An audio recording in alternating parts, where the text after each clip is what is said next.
जी जी, call cut गई थी sir, अब कॉल ज़रा प्लीज़। अस्सलाम वालेकुम नाज़रीन, मैं हूं सबिया बुखारी। आप देख रहे हैं प्रोग्राम रियल टॉक। नाज़रीन, हुकूमत ये चाहती है कि सेनेट का इलेक्शन सीक्रेट बैलेटिंग से नहीं बल्कि करवाया जाए। इसी सिलसिले में हुकूमत की जानिब से अक्टूबर में इलेक्शन एक्ट में तरमीम का मुसवदा कौमी असम्बली में पेश किया गया और अक्टूबर ही में आईनी तरमीम का मुसवदा भी कौमी असम्बली में पेश किया गया। उसके बाद हुकूमत की जानिब से सदारती रेफरेंस सुप्रीम कोर्ट में जमा करवाया गया और अब अगले हफ्ते हुकूमत की जानिब से आईनी तरमीम कौमी असम्बली में पेश की जा रही है, जिसके हवाले से ये खबरें गर्दिश कर रही हैं कि अपोजिशन की शदीद मुखालफत इस हवाले से सामने आई है, खासतौर पर पीपल्स पार्टी जो कि डट गई है इस तरमीम की मुखालफत में। क्यों अपोजिशन इसको अपोज करने के लिए खड़ी हो रही है, क्यों अपोजिशन इसका साथ नहीं देना चाहती, इस हवाले से बात करेंगे।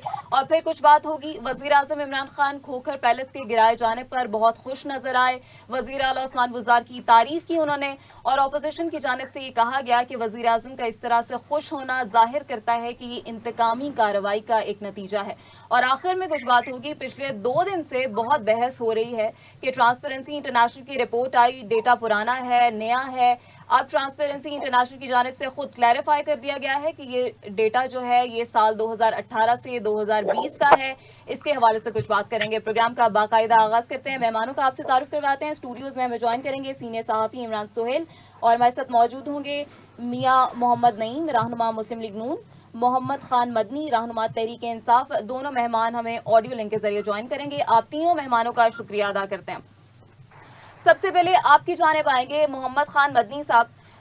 ये मुस्लिम लीग नून की जानिब से ये कहा जा रहा है, एहसन इकबाल की जानिब से प्रेस कॉन्फ्रेंस की गई और कहा गया कि हुकूमत को ये खौफ लाहक है कि अगर खुफिया बैलेटिंग के थ्रू सेनेट का इलेक्शन करवाया जाएगा तो इनके अपने प्यारे हार जाएंगे। और उनकी जानिब से ये भी कहा गया कि ये जो ओवरसीज के लिए तरमीम लाई जा रही है ये इनके अपने ही एक वजीर के लिए लाई जा रही है क्योंकि वो डिस्क्वालीफाई होने के दहाने पे खड़े हैं। और फिर एहसन इकबाल ने ये कहा कि अगर कॉम्प्रिहेंसिव इलेक्टोरल रिफॉर्म्स की बात की जाए तो हम साथ देने के लिए तैयार हैं, लेकिन अगर सिलेक्टिव रिफॉर्म्स का खेल खेला गया तो इसके अंदर हमें शामिल न किया जाए। जी बिस्मिल्लाहिर्रहमानिर्रहीम। आपका शुक्रिया जी, आपने तहरीक इंसाफ को अपना मौका रखने का मौका दिया। गुजारिश है कि आपको जो इंट्रो में आप फरमा रही थी कि पीपल्स पार्टी डट गई, ये तो 30 साल से डटे हुए हैं जी पाकिस्तान का बेड़ा गर्क करने पे और लूट मार कर बाजार रन करने में। और जो इन्होंने की नगरी मचाई हुई थी 30 सालों से, अभी तक उसके आफ्टर शॉक से ये गवर्नमेंट भुगत रही है। तो ये बिल्कुल सही बात है, ये डट गए हैं, लूट मार पे डटे हुए हैं और अपनी हदबंदी पे डटे हुए हैं। तो इसमें तो कोई शक नहीं है जी। अब जो है पीटीआई आहिस्ता आहिस्ता it will take time to mind, तो ये जो है इनका जो गंद है वो आहिस्ता आहिस्ता साफ कर रहे हैं। इंशाअल्लाह ताला इस पर भी पीटीआई डटी हुई है। लेकिन मोहम्मद खान मदनी साहब, ये भी तो ऑपोजिशन की जानिब से कहा जा रहा है कि आप ओपन बैलेट इसलिए चाहते हैं क्योंकि आपको खौफ है कि आपके प्यारे हार जाएंगे। नहीं जी, ऐसा तो मेरा नहीं ख्याल कि कोई ऐसी बात है। पहले भी ये खा चुके हैं, इंशाल्लाह मुंह की खाएंगे ये दोबारा इस जो है सेनेट इंतखाबात में। तो जो है ये इसमें तो कोई दो राय नहीं है। तो इंशाल्लाह ताला ये जो है पहले भी नामराद रहे इस मामले में और आगे भी इंशाल्लाह रहेंगे। इमरान खान के साथ पूरी कौम खड़ी है। वो मुश्किल वक्त है, हम समझते हैं, मगर इंशाअल्लाह ताला जो है कौम इस मुश्किल वक्त में जो है सुखरू होकर निकलेगी। ठीक है। वजीर आजम इमरान खान की जानिब से ये भी कहा गया कि मैं जानता हूँ गोलियां लगनी शुरू हो गई हैं और मैं ये भी जानता हूँ कि कौन पैसा लगा रहा है। किसकी तरफ इशारा कर रहे थे वजीर आजम इमरान खान? जी मैं आपको गुजारिश करूं कि इमरान खान साहब जो हैं वो इसमें कोई शक नहीं है कि बड़े मुश्किल वक्त से गुजर रहे हैं। और जो ये इन्होंने एक जो जुर्म की नगरी इन्होंने राइज की हुई और अभी तक इनका लूटा हुआ पैसा जो है इनके पास है, जो कि इंशाल्लाह निकलेगा। वो जो है पैसा ये कौम को मजीद तंग करने पे और शरारतें करने में और फ्लॉप करने में गवर्नमेंट को अल्लाह ना करे वो पूरा जोर लगा रहे हैं। तो इंशाअल्लाह ताला ये जो कब्जा माफिया है, ये इनके मुख्तलिफ किस्म के माफियाज हैं, इन सारों को इमरान खान जो है वो कौम के साथ मिलकर ठीक है, इस तरफ भी आएंगे मदनी साहब, इस तरफ भी आएंगे, बाकी इंशाल्लाह शिकस्त देंगे जी। ठीक है, बाकी मेहमानों को भी शामिल गुफ्तगू करते हैं। मियां मोहम्मद नईम साहब, क्यों ऑपोजिशन इतनी मुखालफत करती नजर आ रही है ओपन बैलेटिंग के थ्रू सेनेट इलेक्शन की? वजीर आजम की जानिब से कहा गया कि अब पता चल जाएगा कि कौन चाहता है कि करप्शन का खात्मा हो जाए और कौन नहीं चाहता कि करप्शन खत्म हो। जी बिस्मिल्लाहिर्रहमानिर्रहीम। सबसे पहले मैं सभी आपका और आपके चैनल का मशहूर हूँ कि आपने हमें मौका दिया अपना मौका बयान करने का। बात यह है कि हमारे प्राइम मिनिस्टर को पता है कि जो इनके अपने दाएं बाएं साथी हैं वो भी अंदर से इनके साथ नहीं है। उन्हें पता चल चुका है कि इस सिलेक्टेड प्राइम मिनिस्टर ने सिवाय मुल्क का बेड़ा गर्क करने के अभी तक कुछ नहीं किया है। खोखले नारों के सिवाय इनके पास कुछ नहीं है। इसलिए वो चाहते हैं कि ओपन बैल्डिंग हो ताकि मुझे ये यकीन हो कि जो मेरे साथी थे पीटीआई के उन्होंने हमें वोट दिया है। और हमें पता है कि इनके साथ अंदर से इनके साथी इस वक्त नहीं है। इसलिए हम चाह रहे हैं कि ओपन बैल्डिंग ना हो। हमारा ये बड़ा स्ट्रॉन्ग मौक़िफ़ है, इसमें दूसरी राय नहीं है, इसमें कोई शक नहीं है कि सिलेक्टेड प्राइम मिनिस्टर की जो अभी तक नाकाम पॉलिसीज है उसकी वजह से पाकिस्तान का बेड़ा गर्क हो चुका है। एक आम आदमी 2 वक्त की रोटी पूरी नहीं कर पा रहा। देखें, इन्होंने अभी रिसेंटली बिजली का बम गिरा दिया मान के ऊपर। पेट्रोल महीने में 2-2 बार इनकी कीमतें बढ़ रही हैं। इनको पता है कि हमारे पास कुछ नहीं है आवाम को देने के लिए, कोई पॉलिसीज नहीं है, कोई विजन इनके पास नहीं है। एक खोखला नारा लगाया नया पाकिस्तान। वो तो यही कहते हैं कि मुश्किल दौर है और ये मुश्किल दौर इसीलिए है क्योंकि पिछली हुकूमतों की जो पॉलिसीज थी वो हमें भुगतना पड़ी है। उनका तो यही मौक़िफ़ है। देखिए, हम अपने बड़ों से सुनते भी आए हैं, किताबों में पढ़ा भी है कि हाथ ना आए तो खट्टे। ठीक है ना। अब इनके हाथ में कुछ नहीं आ रहा है तो ये कह रहे हैं खट्टे। पिछली हुकूमतों की पॉलिसीज के ऊपर जो हमारी लास्ट टाइम पाकिस्तान मुस्लिम लीग नून की मियां मोहम्मद नवाज शरीफ की गवर्नमेंट चल रही थी, पाकिस्तान तरक्की पे गामजन था, अवाम खुशहाल थी, हर बंदा इज्जत की और सुकून की रोटी खा रहा था। ना इतना पेट्रोल महंगा था, ना इतनी बिजली महंगी थी, ना इतनी महंगाई थी और ना इतनी अवाम परेशान थी। तो जब वो पॉलिसीज गलत थी तो पाकिस्तान सब जानते हैं कि सेनेट इलेक्शन में बोलियां लगती हैं, लोगों को खरीदा जाता है।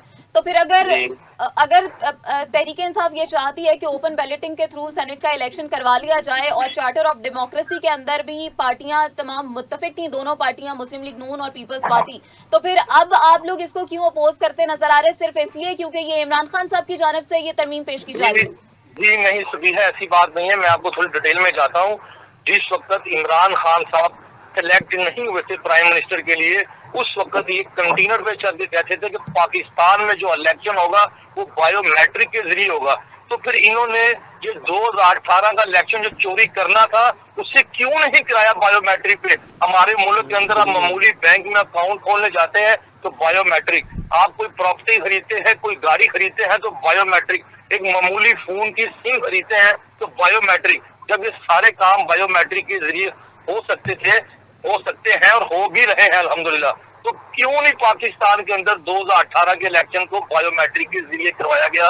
उस वक्त इमरान खान कंटेनर पे चढ़ के बड़ा शोर करते थे कि हम बायोमेट्रिक इलेक्शन करवा के आएंगे, लेकिन इन्हें पता था कि अगर बायोमेट्रिक इलेक्शन हुआ तो अल्हम्दुलिल्लाह पाकिस्तान में पाकिस्तान मुस्लिम लीग नून की हुकूमत आएगी। इन्होंने सिलेक्ट होना था, इलेक्शन चोरी करना था, जो कि इन्होंने किया।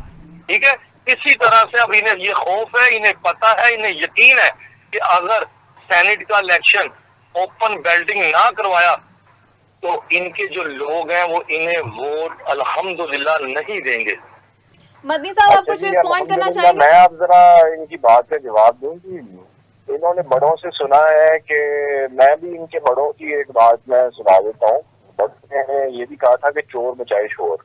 ये मुस्लिम लीग नून जो है, पीपल्स पार्टी है, चोर मचाए शोर पे कारबंद है और काश ही इन्होंने बड़ों की कोई बातों पे दिली तौर पे को अमल किया होता है तो आज पाकिस्तान का इतना बुरा हाल ना होता जी। लेकिन मदनी साहब वो कहते हैं ना कि आप कॉम्प्रिहेंसिव इलेक्टोरल रिफॉर्म्स की बात करें, कर रहे हैं। इनको याद हो 2013 में जब पीटीआई ये बात एतराजात करती, उस वक्त ये कहते थे ये ऐसे ड्रामेबाजी कर रहे हैं जी। तो ये मतलब इनको शर्म आनी चाहिए, इस किस्म की बातें ये कर रहे हैं। आज ये सारी बातें इनके ऊपर फिट हो रही है, मगर इसके बावजूद भी इंशाल्लाह लूटा हुआ पैसा इनको हाजिर नहीं होगा। जो आज कौम बदवाएं दे रही है, जो आज तंग है, ये इनकी वजह से है। जो कि और ये मुसलसल ही अपना लूटा हुआ पैसा जो है पाकिस्तान की मुख्तलिफ अदारों को खराब करने में लगा रहे हैं। काश कि इन्होंने को पॉजिटिविटी की तरफ लगाया होता है कि अभी ये को अल्लाह इनको हिदायत दे दे। मदनी साहब वो ठीक है, वो एक सियासी बात है, ठीक है, जो इन्होंने किए हुए हैं वो छोड़ें और वो कौम के फलाह के ऊपर और गरीबों की फलाह के ऊपर वो पैसा लग सके। ठीक है मदनी साहब, वो तो एक सियासी बात है, लेकिन जिस तरह से कहा जा रहा है कि अगर आप कॉम्प्रिहेंसिव इलेक्टोरल रिफॉर्म्स की बात करें, आप मैं ये इंसानी बात भी कर रहा हूँ, ठीक है, आप 2018 के इलेक्शंस में धांधली के हवाले से बात करें कि किस तरह से वो हुई थी और फिर अगले इलेक्शंस में किस तरह धांधली को रोका जा सकता है, उस हवाले से बात करें तो ऑपोजिशन कहती है कि हम बैठने के लिए तैयार है, हम बातचीत के लिए तैयार है, लेकिन अगर आप सिलेक्टिव रिफॉर्म्स की बात करेंगे तो फिर हम नहीं आपकी बातों में आएंगे। देखिए बात ये है, जो सेनेट की अभी ये बात भी कर रहे थे और ये शोर मचा रहे हैं, इमरान खान साहब का मौक़िफ़ है कि ये सियासत के अंदर जो पैसे की लूट मार है, ये इसका अमल दखल जो है वो खत्म होना चाहिए। ये माजी में ये इस नेकेड रोज के ये पीपल्स पार्टी नून लीग जो है जमीन फरोशी से लेके वोट खरीदने तक और हर चीज के अंदर पैसे का गंदा अमल दखल करते रहे हैं। ये सेनेट इंतखाबात के अंदर भी खरीदो फरोख्त करते रहे और उससे पहले भी करते रहे। तो इमरान खान साहब का ये वसूली मौक़िफ़ है कि ये जो लूट मार का बाजार गर्म होता है हर इलेक्शन के अंदर, इसका कला कम होना चाहिए और इंशाअल्लाह ये होगा इस दफा। ठीक है, हमारे साथ स्टूडियोज में इमरान सोहेल भी मौजूद हैं, काफी देर से उनको इंतजार करना पड़ गया। इमरान, ये क्यों पीपल्स पार्टी इसकी इतनी मुखालिफत में हमें नजर आ रही है, जबकि जब चार्टर ऑफ डेमोक्रेसी हुआ तो दोनों पार्टीज इस बात पे एग्री थी कि सेनेट का इलेक्शन ओपन बैलेट के थ्रू होना चाहिए, और अब दोनों जमातें और JUIF भी इसकी मुखालिफत में खड़ी हो गई।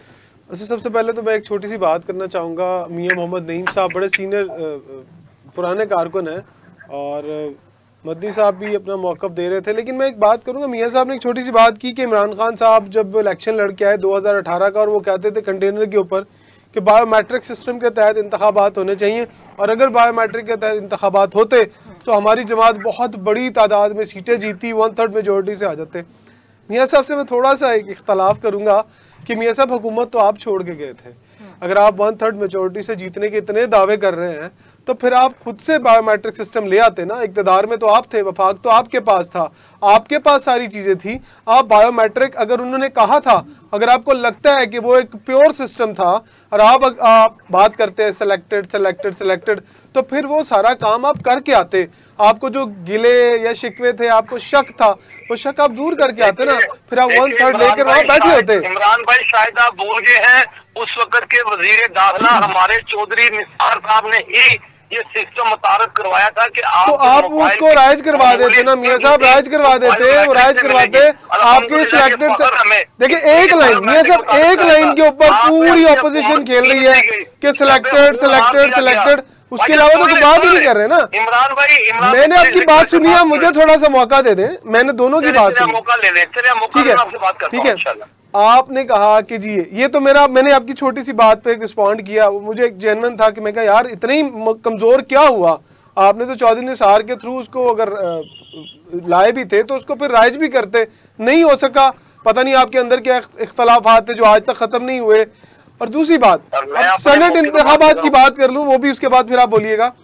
आज मुझे बताइएगा कि आप PTI तो आज है ना इक़्तिदार के अंदर, इससे पहले PTI कभी इक़्तिदार के अंदर आई नहीं आई। सेनेट के ऊपर क्या होता है, किस तरह हॉर्स ट्रेडिंग होती है, किस तरह MPs को खरीदा जाता है, ये कौन नहीं जानता और कौन एक्टिव होता है। और अभी आप देखें प्रोग्राम के इंट्रो में कहा कि एक बंदा एक्टिव हो गया, इमरान खान साहब ने भी कहा कि एक बंदा एक्टिव हो गया, तो इसका मतलब जो हॉर्स ट्रेडिंग का मास्टरमाइंड जिसको पता है कि कौन है, वो अब क्यों एक्टिव हुआ। पिछले 2.5 साल से कहां सो रहा था, 2.5 साल से तो कोई चक्कर नहीं था, छोटे छोटे बच्चों को आगे किया हुआ था, और आज वो कहता है कि नहीं आप लोग सीधे हो जाओ। जब सेनेट का इलेक्शन आने की बारी आ गई तो अब सारे सीधे हो गए। मुझे बताएं, आपने इतने सारे इलेक्शन सेनेट के देखे, एक इलेक्शन सिर्फ ओपन बैलेटिंग से मतलब शो ऑफ हैंड से करवा के देख लेना। आप कहते हैं ना इनके साथ जो नहीं है वो उनको डर है, तो ये सारे डर खत्म करके देख लें, जो नतीजा निकलेगा आवाम भी देख रही है, पूरी दुनिया देख रही है। जहां जहां बदलिया में जाते हैं वहां जाके उन्होंने भी ये कहा कि आईनी जो रास्ता है वो अख्तियार करें। जी मियां नईम साहब, आप रिस्पॉन्ड करना चाहेंगे?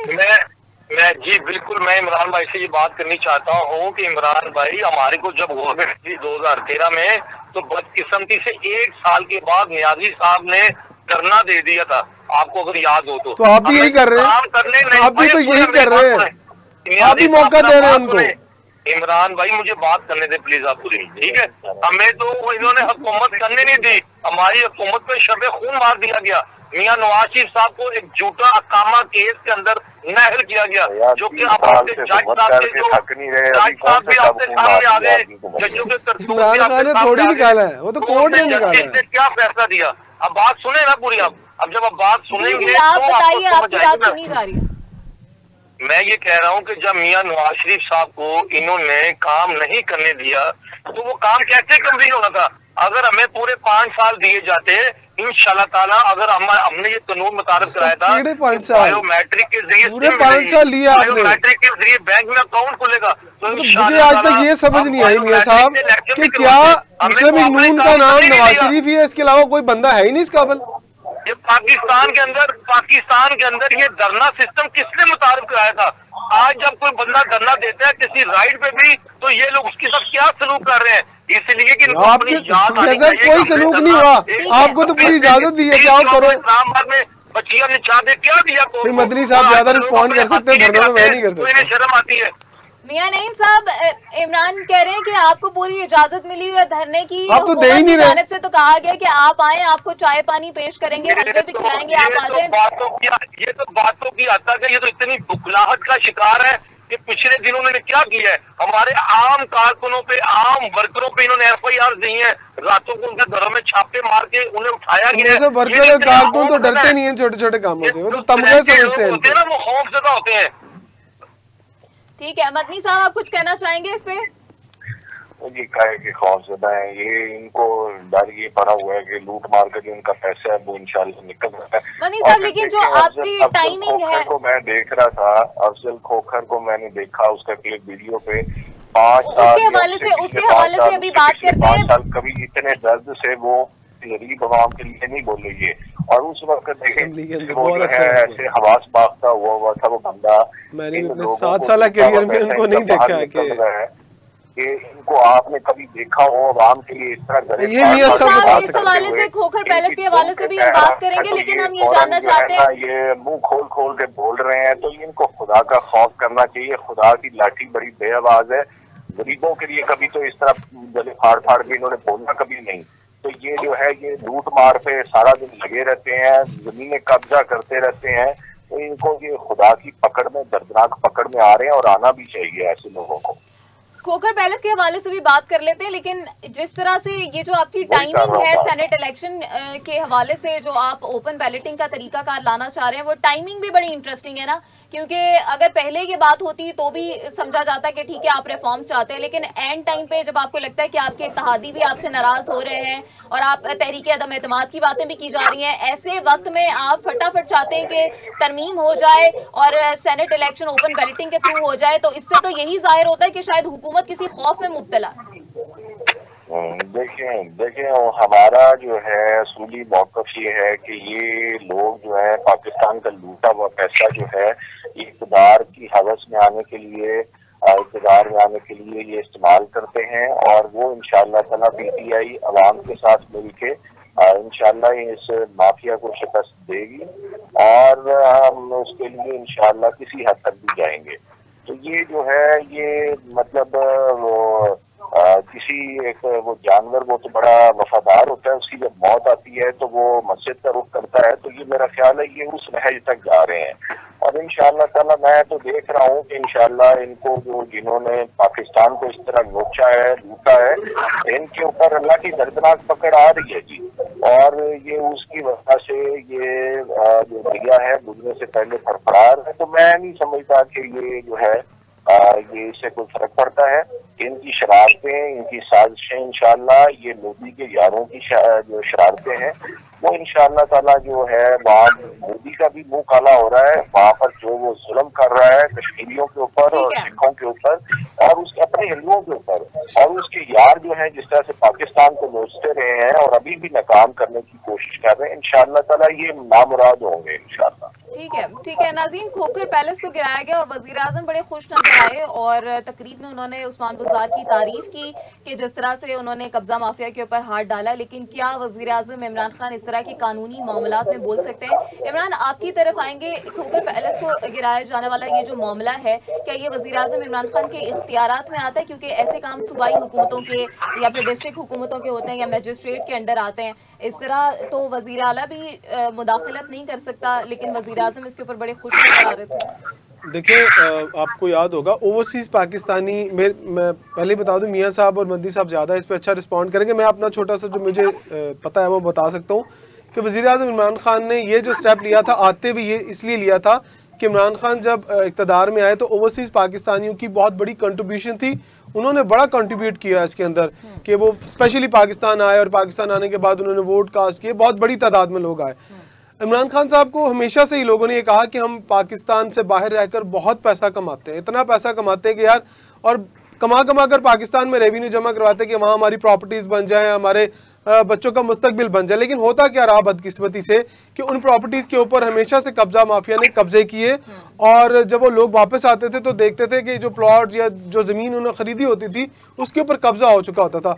तो इसको देखते हुए वज़ीर आज़म इमरान खान साहब ने कहा कि यार कोई ऐसा कमीशन बनाया जाए, इदारों को पावर दी जाए, और उसके ऊपर उन्होंने अपने जो इदारे थे या अपनी जो पंजाब गवर्नमेंट थी उन्हें इंस्ट्रक्शन दी कि वो इस हवाले से काम करें। उस हवाले से काम शुरू, आपको याद होगा, मंशा बम जो मॉल टाउन के अंदर जौहर टाउन के अंदर बहुत सारी प्रॉपर्टी वागुज़ार कराई गई और बहुत सारे मुकदमात उनके ऊपर दर्ज किए गए। वो दहशत की एक अलामत है, मियाँ साहब ज़्यादा बेहतर जानते हैं उस हवाले से भी।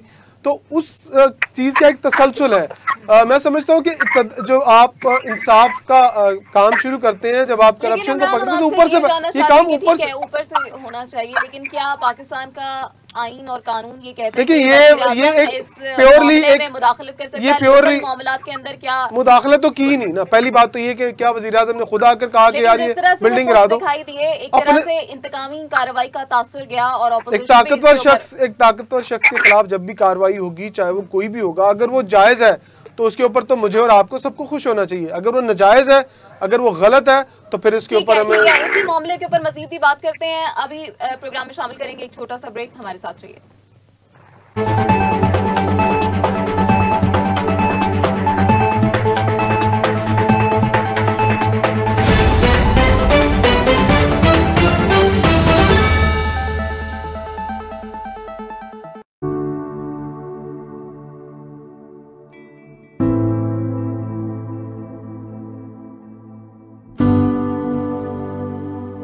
दोस्तों से मिलने जाना है, घूमने जाना है, बोर हो रहे हो, जाओ। अरे जाओ ना। और वापसी में अपने साथ कोरोना वायरस कर लिया। कुछ नहीं होगा।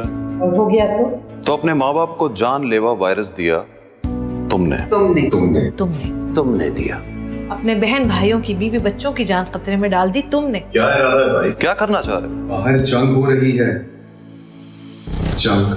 सिपाही तुम हो, मोर्चा तुम्हारा घर है, और एहतियात तुम्हारा असर। चलो फिर इस सोए हुए जज्बे को जगाते हैं। हम लोग नहीं, एक कौम बन जाते हैं। उसी जज्बे जिसे हौसला हारना नहीं आता और उम्मीद का दामन छोड़ना नहीं आता। बाहर सिर्फ जरूरत के तहत निकलना है। वेलकम बैक नाज़रीन। जी इमरान, आप खोखर पैलेस के हवाले से अपनी बात कंटिन्यू करें। देखिए, खोखर पैलेस के हवाले से मैं यही कहूँगा कि कार्रवाई अगर जायज़ है, चाहे वो किसी भी सतह पर है, निचली सतह पर है या वो ऊपर से इंसाफ होता हुआ दिखाई देता, तो ये अच्छी बात है।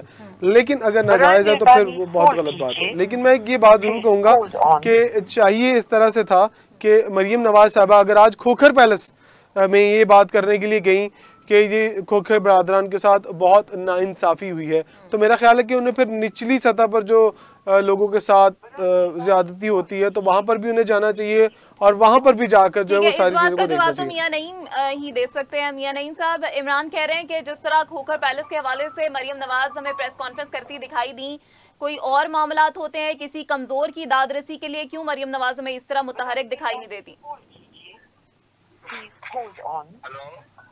जी मियां साहब, आपको आवाज आ रही है हमारी? जी आप आइए, पहले आवाज बंद हो गई थी आपकी, सॉरी। जी बताएं।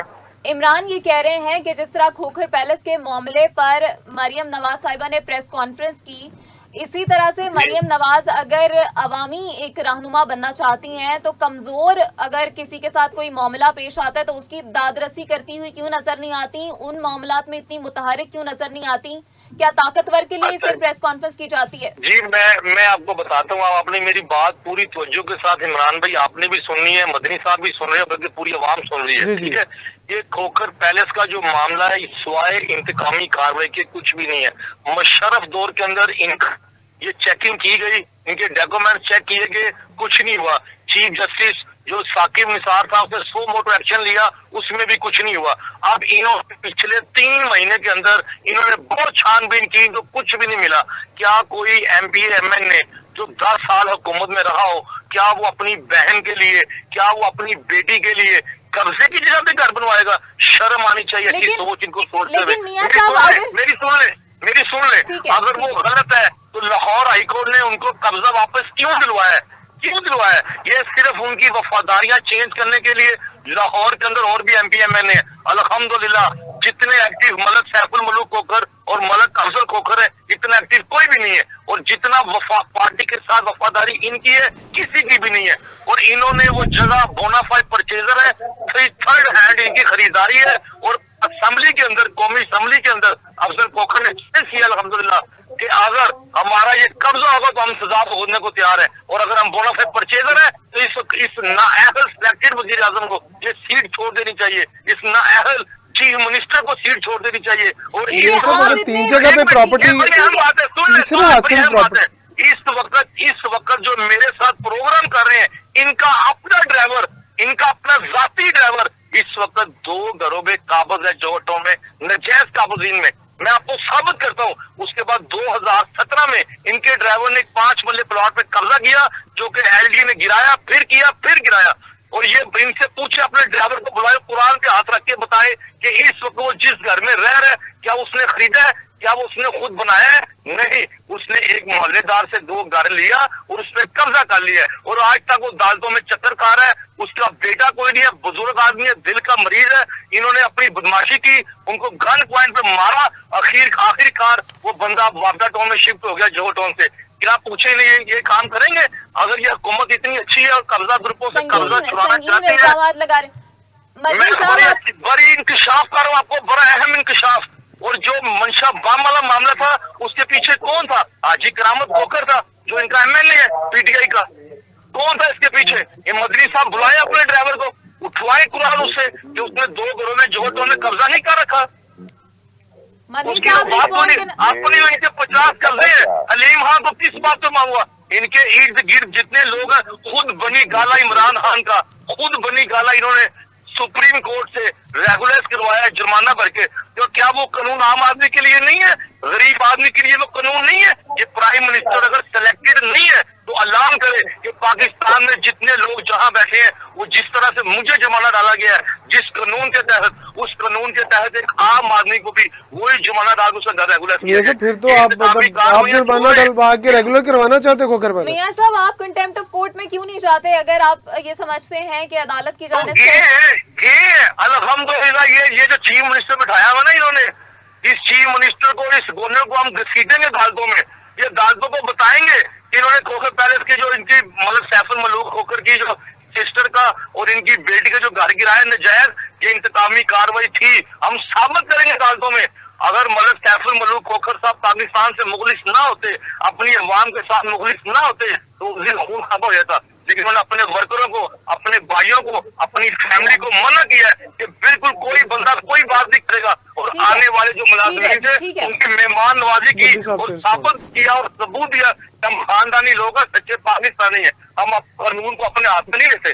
ठीक है मियां साहब, आपकी बात का जवाब भी आने दें। मदनी साहब क्या रिस्पॉन्ड करना चाहेंगे? बड़े संगीन इल्जामात आपके ऊपर भी लगाए जा रहे हैं। इनके ड्राइवर को मैं साबित करूंगा। क्या संगीन इल्जाम हैं जी? ये कब्जा ग्रुप है, इन्होंने ये 5 के 7 मरले के घर में रहने वाली ये खोखर बरादरान थे, इन्होंने लूट मार करके गरीबों के, अवाम के पैसे। इनसे पूछे, इनका जो ड्राइवर इनकी माँ पे कब्जे करके बैठा है, जो बात करेंगे खोखर पैलेस को छोड़े। मियां साहब, अब आप उनको रिस्पॉन्ड करने दें, मदनी साहब को रिस्पॉन्ड करें। आला ने हिम्मत की है, मजीद की करनी चाहिए। इनका जो बाकी अभी है वो तो अभी 1/4 हुआ है, काम तो बाकी जो है इनका करने होने वाला है। ये कोई बात है भला? ये शादियों के अंदर बाकी जगह पर ये फौज पूरी बंदूक बरदार लोगों की वो गुंडे लेके और इश्तिहारी लेके ये साथ चलते हैं और ये सारे मुआशरे को खराब करते हैं, ट्रेंड्स इन्होंने खराब किए हैं। इन लोगों की रूसलेस से अकाउंटेबिलिटी होनी चाहिए। वो कोई भी है जिसने पाकिस्तान को लूटा है, कब्जा किया है, वो गरीबों की जगह पर, उन सारों की रूसलेस से अकाउंटेबिलिटी होनी चाहिए और इंशाल्लाह इमरान खान सब करेंगे जी। तो ये चीख रहे हैं, इनको खुदा के पकड़ से डरना चाहिए, ये इन पे आ रही है। इनको जो है जो फिरौन को फॉलो नहीं करना चाहिए और वो उस भगौड़े को भी नहीं फॉलो करना चाहिए जो इनको छोड़ के भाग गया बाहर यूके में।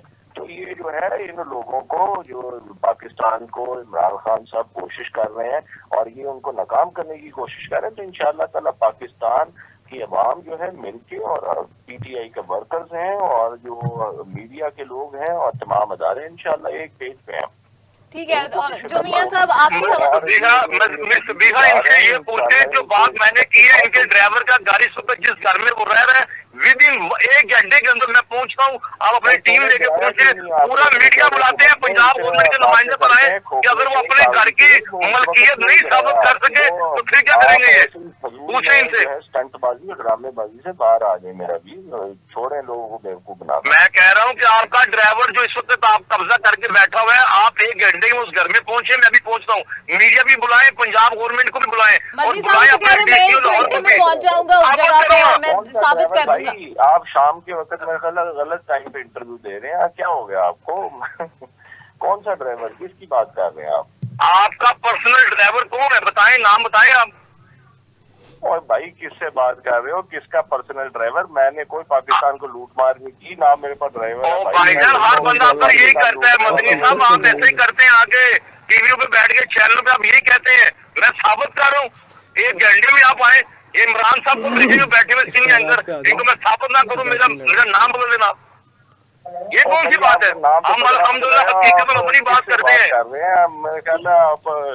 ठीक है मदनी साहब, इस मामले को मेरे समझ नहीं आ रही, आपको क्या हो गया? ठीक है मदनी साहब, जब इंसान की आंखें सामने नजर आता है ना, हकीकत नजर आती है। ठीक है मियां साहब, हमने प्रोग्राम में आगे भी बढ़ना है। ठीक है मदनी साहब, ये कानूनी मामला है और इसके ऊपर वजीर-ए-आज़म इमरान खान जिस तरह से उन्होंने वजीर आला उस्मान बुज़दार को मुबारकबाद पेश की, बहुत सारे सवालात उठते हैं कि कानूनी मामलात में या फिर लोकल लेवल के जो मामलात हैं उसमें वजीर-ए-आज़म की इतनी खुशी समझ से बाहर है।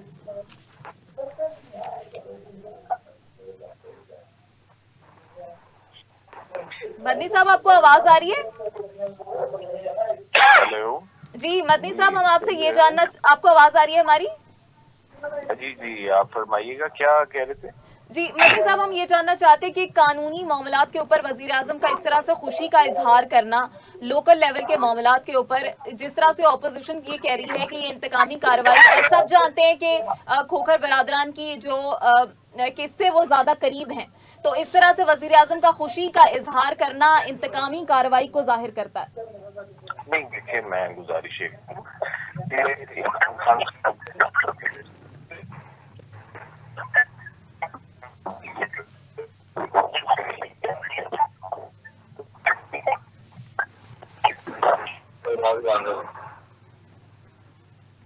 ठीक है, आपकी आवाज़ हम तक सही तरह नहीं आ रही है। इमरान, आप से हम जानना चाहेंगे कि कानूनी मामलात के ऊपर जिस तरह से वज़ीर आज़म ने एक तकरीब के अंदर बाकायदा इसका जिक्र किया और फिर कहा कि मैंने अपनी स्क्रीन के ऊपर इस पैलेस को गिरते हुए देखा, एक घर के गिराए जाने पर इतनी खुशी का इजहार करना, फिर अपोजिशन की जानिब से जब ये सवाल उठाया जाता है कि इतना ज़्यादा इसको अहमियत आपने दी और आपने इसके ऊपर खुशी का इजहार किया, ये तो साफ जाहिर करता है कि ये इंतकामी कार्रवाई का नतीजा है। देखिए सबिया, अगर इंतकामी कार्रवाई मैं बता देता हूँ, मैं देखिए कोर्ट के मामलात हैं, कोर्ट के मामलात में हम ज़्यादा बोल नहीं सकते।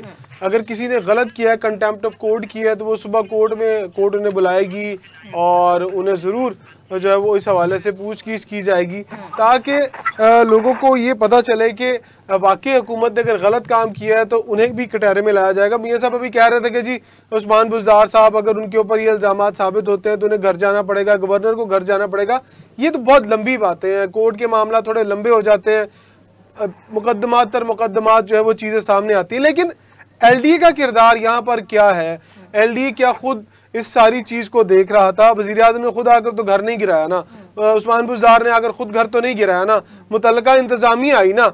वज़ीर आज़म ने क्या मुतल्लिका इंतजामिया को ऑर्डर किए कि जाओ घर गिरा दो जाकर, और उन्होंने वज़ीर आज़म के कहने पर घर गिरा दिया जाके। तो ये तो पूरा प्रोसीजर था, इस प्रोसीजर को अडॉप्ट किया गया होगा। अगर उस प्रोसीजर को अडॉप्ट नहीं किया गया तो फिर तो जो भी इसका कसूरवार होगा वो कटहरे में आएगा। अगर ये वाकई सही, मुझे सिर्फ एक भैया, मेरे बहुत प्यारे भाई हैं, मेरी बात सुने। जब एक कानून के मुताबिक आप कार्रवाई कर रहे हैं और आपको पता है कि हम ठीक कार्रवाई कर रहे हैं, तो फिर रात के अंधेरे में चोरों की तरह कार्रवाई करने का जवाब क्या था? मैं आपसे ये सवाल करता हूँ। रात के 4 बजे देखिए, शाम 10 बजे मलिक सैफुल मलूक खोखर साहब एक प्रेस कॉन्फ्रेंस करते हैं। उसके बाद रात 12 बजे चीफ मिनिस्टर होम सेक्रेटरी को ऑर्डर करते हैं, सीसीपीओ को, आईजी पंजाब को ऑर्डर करते हैं, और सुबह 4 बजे ये कार्रवाई करते हैं रात के अंधेरे में। क्यों? जब कानूनी तौर पे आप पता है कि हम ठीक काम करने जा रहे हैं, हम एक कब्जा वारगुजार करवाने जा रहे हैं, तो उसके लिए रात के 4 बजे का टाइम का तयन करना जरूरी क्यों था? देखिए साहब, मैं इन मामला को नहीं मुझे नहीं पता 4 बजे क्यों गए, 4 बजे क्यों घर गिराया, मैं बात कर ही नहीं रहा। मुझे कोर्ट के, आप पढ़े लिखे आदमी है, एक एंकर पर्सन है। देखिए, जब सिविल कोर्ट ने उसका स्टे ऑर्डर दिया हुआ था, उन्होंने अदालती अहकामात को हवा में उड़ा दिया, और उसके ऊपर घर को गिराने के बाद जब अगले रोज हाई कोर्ट में पहुंचे हैं, तो हाई कोर्ट ने ऑर्डर करके खोखर बरादरान को उनके घर वापस दिलवाए हैं, और ये केस चल पड़ा है। हाई कोर्ट के जज क्या नाअहल है कि उन्होंने किस बेस पे, किस कानून के तहत इन्हें घर वापस किए हैं? उन्हें नजर आया तो उन्होंने वापस किए ना। मेरे साहब, ये तो सो मोटो हो जाना चाहिए अब तक, अगर कानून की हाईकोर्ट के जज की खराब वर्जी हुई है। हम तो वलवला कह रहे हैं, हमने मीडिया की प्रेस कॉन्फ्रेंस भी की है, हमने कौमी असेंबली में भी कहा है, आज भी कह रहा हूँ, अगर ये गलत होगा तो हम इसके ऊपर सजा के हकदार है। अल्हम्दुलिल्लाह हम गलत नहीं है, हम बोनाफाइड परचेजर है, और एक इंच जमीन। ठीक है मियां साहब, प्रोग्राम का वक्त बहुत कम रह गया, प्रोग्राम का वक्त तकरीबन खत्म हो चुका है। इमरान, बस आखिर में हम आपसे ये जानना चाहते हैं कि ट्रांसपेरेंसी इंटरनेशनल की जो रिपोर्ट सामने आई, उसके हवाले से 2 दिन से बहुत शोर शराबा हो रहा था कि डेटा पुराना है या नया है, और अब वहां से क्लैरिफाई कर दिया गया कि ये डेटा 2018 से 2020 का है। वज़ीर आज़म ने खुद तस्लीम कर लिया कि मैंने रिपोर्ट पढ़ी नहीं है, लेकिन उससे पहले ही इस तरह का बयान जारी कर देना कि आप तर्जुमा करवा के पढ़ लें, आपको पता चल जाएगा डेटा पुराना है। एक वज़ीर आज़म की सीट पे बैठा हुआ इंसान, उसकी जानिब से इस तरह का बयान आना क्या जाहिर करता है? लापरवाही है, या वज़ीर आज़म इन मामलात को सीरियस ही नहीं लेते, समझना ही नहीं चाहते, या फिर गैर जिम्मेदारी का मुजाहिरा करते हैं? वज़ीर आज़म इमरान खान साहब के पास इस तरह टाइम नहीं है कि वो रिपोर्ट को बाकायदा तौर पर पढ़ते, वरना वो पढ़े लिखे शख्स से ऑक्सफोर्ड यूनिवर्सिटी से पढ़े हुए हैं, और उन्हें पता है कि रिपोर्ट में अगर वो पढ़ते तो जरूर पता चल जाता। लेकिन ट्रांसपेरेंसी इंटरनेशनल की जो रिपोर्ट आई, उसके अंदर बाकायदा तौर पर उन्होंने दोबारा उन्हें कहना पड़ा, बीबीसी को इंटरव्यू दिया, उनके जो सरबराह है कि ये रिपोर्ट बाकी 2018 से 2020 तक की है, लेकिन अब शायद गवर्नमेंट को ये बैठकर सोचना होगा। वज़ीर आज़म की शायद हिस्ट्री और इस तरह की है, और अभी भी वज़ीर आज़म शायद अपने आप को वज़ीर आज़म समझ नहीं पाते कि वो फौरन बयान जारी कर देते हैं, तस्दीक बाद में होती है। लेकिन मुझे नहीं लगता कि शायद इससे कोई बहुत बड़ा इशू है, लेकिन आज कोई बहुत बड़ा इशू है तो वो सेनेट इंतखाबात हैं और खोखर पैलेस है। ये 2 चीज़ें जो बड़ी इस वक्त चल रही हैं, हाईलाइट हुई भी हैं। अब देखते हैं कि अब इन सारी चीज़ों को किस तरह से कवर किया जाता है और नया से इशू सामने आता है। ठीक है, देखना है कि इन सारे मामलात को किस तरह से कवर किया जाता है और आइंदा सियासत क्या मोड़ इख्तियार करती है। प्रोग्राम आपने देखा, फीडबैक जरूर दीजिएगा। इजाज़त दीजिए, खुदा हाफिज़।